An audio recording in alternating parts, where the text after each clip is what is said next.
Hat battle. Yeah, Paul representing the bearded dragon on his hat. Aaron representing the Aaron Barich hat. The birthday cake thing. I never thought of it. Aaron gets upset when I call it a birthday cake, so I'm going to do it.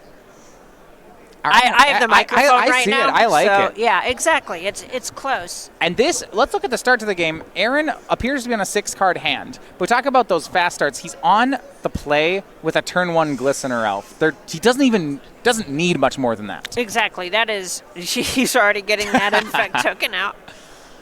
Yeah, Paul knows it. Oh, everyone, I mean, the secret's out. The Glistener Elf's on the table. What are you going to do? Go, how are they going to kill me? Yeah. Paul just hopes that it's not too much damage here. On turn 1, Storm's not going to have any interaction, and he sets up with the Serum Visions. And you see already crossing good fingers. On turn 2. Ooh. Here's Might of Old Krosa. That's a 5/5 elf. Step 1. Hits in. Is that it? Is that a go? Ooh. Oh, but that is a slammed. A slam. 5 poison. So here's my read on body language. Aaron's got another 4-point in his hand. Here's my read on exactly Aaron's body language. Aaron doesn't have anything. He has nothing? All right. Oh, looking like that might be it. You're right. Swings in for 1 more. Paul goes to 6 poison. And this Mishra's Baubles the play. This is something Aaron's trying for the first time this weekend. A full play set of them in the list. It just kind of helps power out your Become Immenses, which is the most powerful card in your deck. So powerful that Aaron has 2 of them in his hand. That's a combo. The first one gets delved to the second one. Yeah, his hand appears to be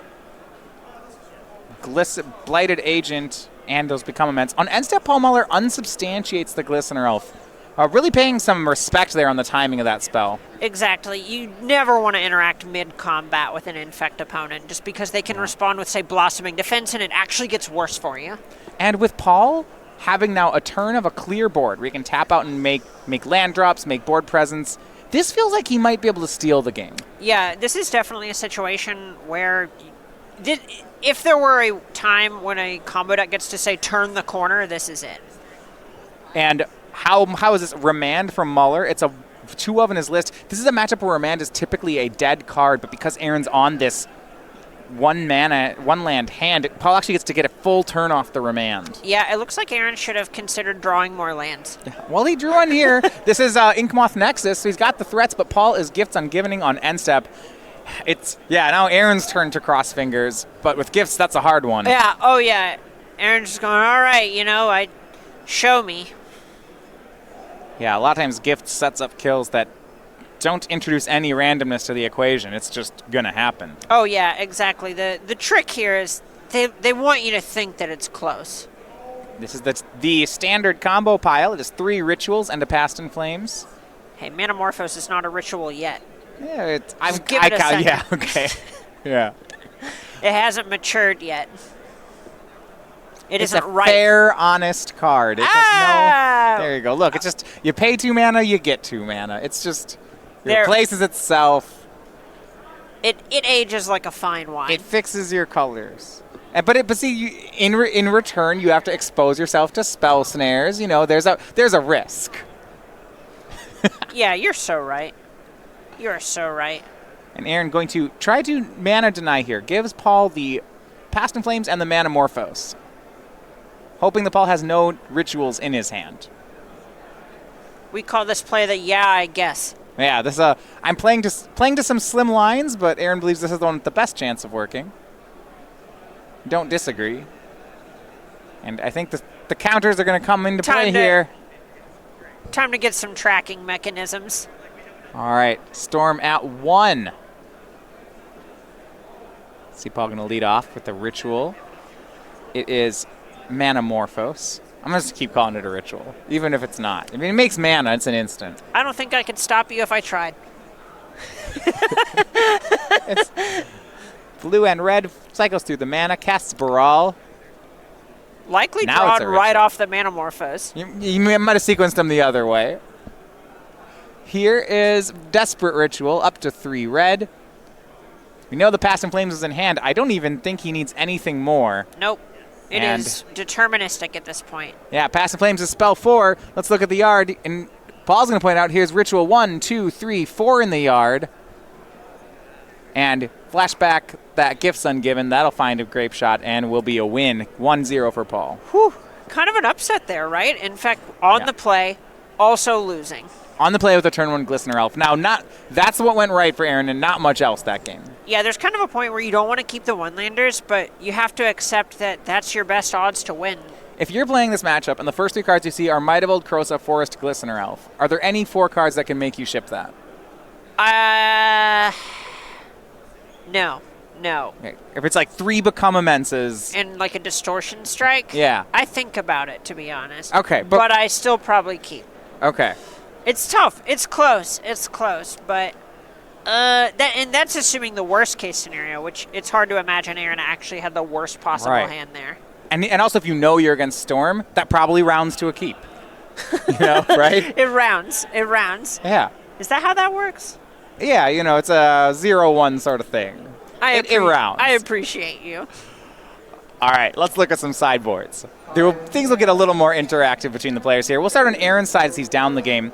He has a Descender's Deliverance, a Nature's Claim, 2 Ceremonious Rejection, Grafdigger's Cage, Ravenous Trap, Spellskite, Dismember, Spell Pierce, Dispel, Nisavos Zendikar, a Distortion Strike, and 2 Shaper's Sanctuaries. This is a real poo-poo platter here. Okay. There's a lot going on. The big things that we're looking at are the things that let Aaron interact with the combo. These are your Dispels, the Spell Pierces. You can make a strong case for Ravenous Trap. Grafdigger's Cage turns off Pest and Flames, which is a very big deal. And you could maybe make a case for just that Dismember, just being able to tag one of the bears mid-combo. We saw Paul kind of take a little bit more of a conservative stance there and not open himself up to losing the game in ways that he didn't have to when he wasn't under pressure. But Dismember is likely better than, say, Distortion Strike. Is there a concern about overboarding here? We see about 5 cards he wants to bring in, or is that just fine? So there are just a lot of cards that aren't actually very good in the main deck, so we're not very happy about Distortion Strike. Dryad Arbor is not very good. And then you could even make a case for some of the more costly pump spells. If you look at, say, Vines of Vastwood, that's a card that costs 2 mana to give you that +4/+4. It's not actually as good as it would normally be against a quote-unquote normal deck. Now, Mishra's Bauble, that one just can't come out. That's right? Probably not. I imagine Aaron is skimping on lands at least a little bit as a result of these cantrips. And especially after getting man-screwed game 1, that's just not how you want to go out. Yeah. All right, so second game on the way now. Star City Games, we have Game Night. Those are, you can win tokens and sleeves for playing in just your local tournaments all around the country. Go for it. Oh, Go for it. I love Pradokin so much. I'm sorry. Every single time I see it, you just look at its hair and its ears and it's smiling. It is almost as happy to be here as I am. That's been given away all January.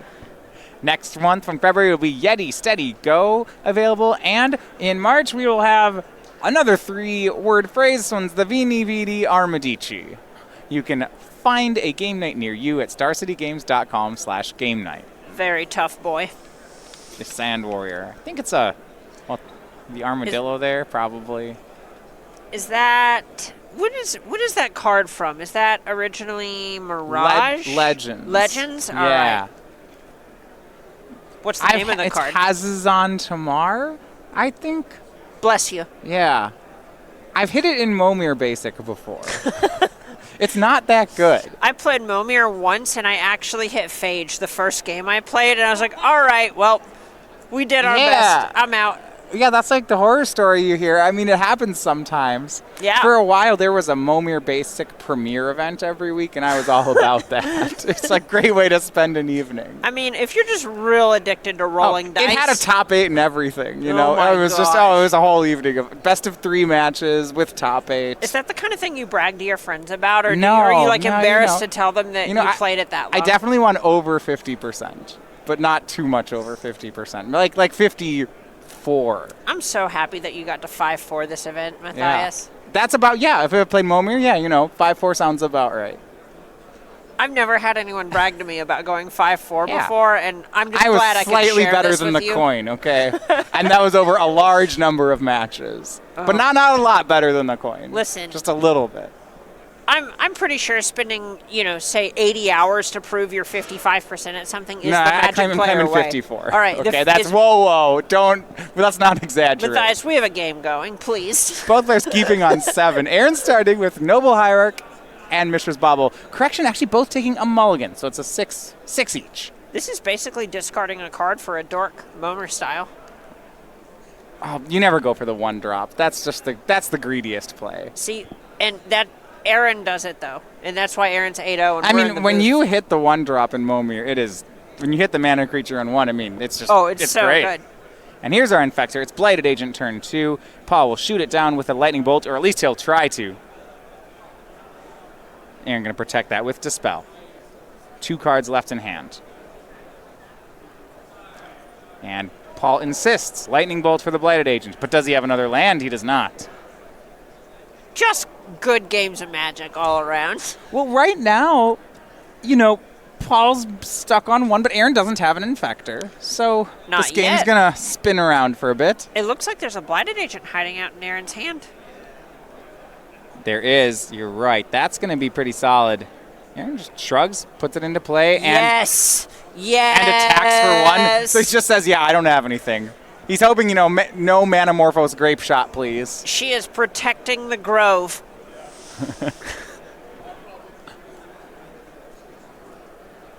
Uh-oh.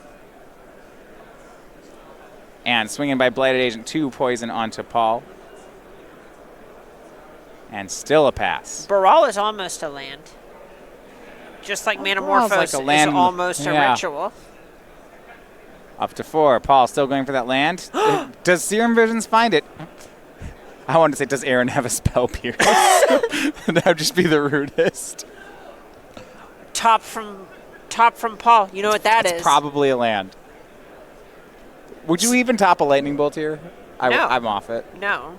Absolutely. Actually, maybe. You can assume Aaron doesn't have a land. You aren't dead, so... Nah, I'm off it. Actually, he doesn't have anymore. He only has 2. Would he top a Flame Slash? See. It appears Oh, Might of that Old this is Krosa. one very big Blighted Agent. The Might of Old Krosa carries that Blighted Agent to victory. So we've had a pair of 1-land mulls to 6. 1 each way. Close games. Close one. That one. Close games. Paul had 2 Lightning Bolts. That is Again, true. in this matchup, on 6 on the drop, you give me land 2 Lightning Bolts. I'm keeping. Oh, that's an easy keep. That is a snap keep. Yeah. Every time.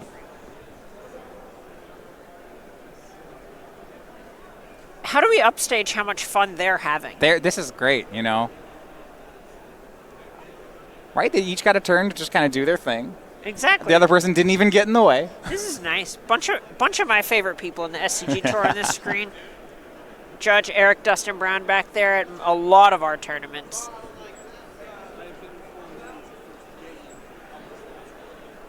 And apparently, luck running out. Paul said this is his first game loss of the day. Oh, wow. I'm impressed that he would jinx that right now. He was actually saying, no, what he was saying, earlier I was talking to him, he said he had played 4 matches and had only won 7 games. He said not only was he undefeated in games, but he also picked up a couple, his opponents were stacking up deck reg errors. Oh my on top gosh. Of, yeah, right, he was averaging less than 2 games per round. Yeah. Yeah, he said, I just haven't really played much Magic today. It must be rough just walking up to tables and being given match points. Yeah, no, they give you a win, and then you win the first game, and you're like, okay, do it again next round. Oh, you mean I get to play my combo deck pre-board while they're down a game? Right. Oh. That seems sweet. So, all right, let's look at Paul's sideboard. We did see the 2 Lightning Bolts. I don't believe he has any in the main, so those came in out of the board. I assume in this matchup on Paul's side, you just want anything that can remove a creature. Yeah, we're looking at the Lightning Bolts, probably the Abrades, and the Flame Slash. You can make a case for some of the other interactive things like Spell Pierce, but for the most part, you also just need to be linear. You don't want to overboard. What about something like Wipe Away, that when Aaron has one of those turns where he has, the Blossoming Defense and all the pump spells, can Wipe Away blow out Infect in that sense? It depends how many cards Paul is interested in boarding out for the most part. It is kind of a weaker bounce spell, but it is probably better than something like Repeal. just because it's the final word on everything. Exactly, and a lot of times you're just going to be bouncing a Blighted Agent anyway, so if you're having to invest 3 mana into this card, you might as well be positive it's going to resolve. Whereas Repeal, you might just get embarrassed by a protection spell, and then you don't even get to draw your card. Yeah. Yeah, at 3 mana, though, I understand the concern is that Paul might just want to be winning the game instead. Exactly, and if you don't think Barich is on any surgical extractions, you're probably really high on the Grape Shot plan here. So that's the point where I'm looking to say cut, remand, this Empty the Warrens, maybe one of the bears since they're never going to be dying, the Repeal. I'm always scared with Storm because with surgical extraction being as popular as it is right now in Modern, I was kind of on the plan of just I board and Empty the Warrens in every matchup just to not get embarrassed. Sure, it's a little bit less popular in the Infect deck specifically. Right, it's actually the kind of thing where I wouldn't expect it to be the Infect list, but I don't know if I would be so confident in that expectation to board out Empty. Right. The issue is it's just so slow. Do you ever see anything like a Relic of Progenitus out of Infect? You can see it from time to time, maybe the first copy, but a lot of times you can just play your game in such a way where if you don't quote-unquote just die, then you can eventually just draw into the Grape Shot if you just play kind of conservatively, and Empty is not going to save you from the Blighted Agent or the Ink Moth kills. And Paul, is that 2 Serum Visions and no second land? Business as usual. Wow, okay, well. Business as usual. I mean, when you don't drop any games, then, and it rains, it pours. Paul does hit that second land, scry to the top. So he's a turn, giving up the initiative. He's a turn behind now. I heard Paul only lost 1 game today. Yeah, I wonder when it was. Couldn't tell you. My memory's awful. He'll just pass here on 2 lands. The longer you wait in situations like this, that's just terrifying to do this against Infect. Paul, 2 poison. It feels like he's got to have something here on end step, some sort of instant. Yeah, it's hard to imagine him just having stone nothing, right? There's a reason he kept the hand. Yeah, Glistener Health from Aaron. Paul's going to cast Opt. And he saw that it was good. You're right, chooses to keep it. In Paul's spot here, it feels like you're hoping that part of Aaron's game plan falls apart. Either he doesn't have the pump spells to kill you next turn, or he doesn't have the counter spells to stop you from winning. If Aaron has both, I don't know there's much Paul can do about it. No, not at all. And that's kind of the reason that the Infect deck is so nice as well, is you just get to get out ahead on the table and be reactive, whereas Storm has to do both simultaneously. Yeah, Infect plays really well from ahead. Glistener Elf did take a Lightning Bolt there. Paul will make Goblin Electromancer. And it looks like he's going to try to combo. Goes for a Desperate Ritual, and Aaron dispels. Really putting the Desperate in Ritual there. Here's the Inkmoth Nexus. The Swing Exalts for 4 poison. Is there lethal pump? Oh, it looks like it. Here's 4. Here is 6. That is 8 poison with Hexproof. And Aaron Barich goes 9-0 with Infect, giving Paul his first loss and then quickly serving up the second one. Always been a Glistener Elf fan.